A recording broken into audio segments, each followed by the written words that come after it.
anh nu chọn lên mà vui với tụi nhóm chọn mà lên vui ai đang vì súng mà tao ban mau hay ngày nó không tin phải lóc và lo với lên ấy vì thao cho mà lại cái bạt mình cái đa mình xong mình ai chắc sát cho hụt trên mà hụt á ở cho máu dùng anh vô mau nhầm vô cho bạn dùng lan vô môi dùng ở đó vô tục quýnh đấy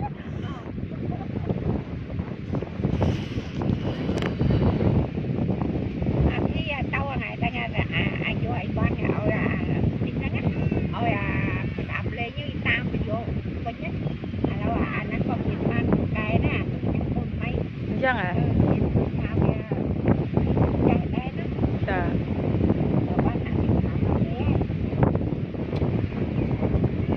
bó hả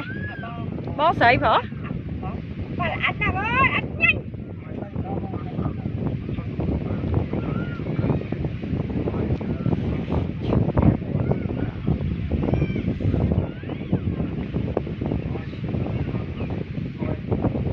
viên vậy đấy vậy ở trong vậy tha viên đi đừng đặt bên trong vậy tha viên ơi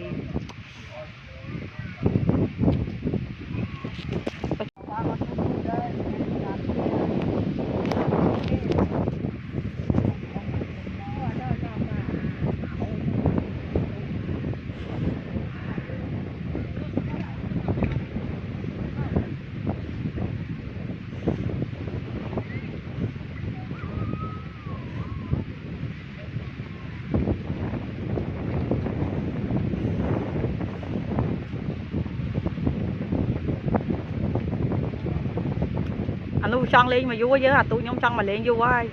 đang vì súng mà tao ban mau hay ngày nó không tin phải lóc và lo với lên ấy vì thao cho mà lại cái bạt mình cái đa mình xong mình ai chắc sát cho hụt trên mà hụt á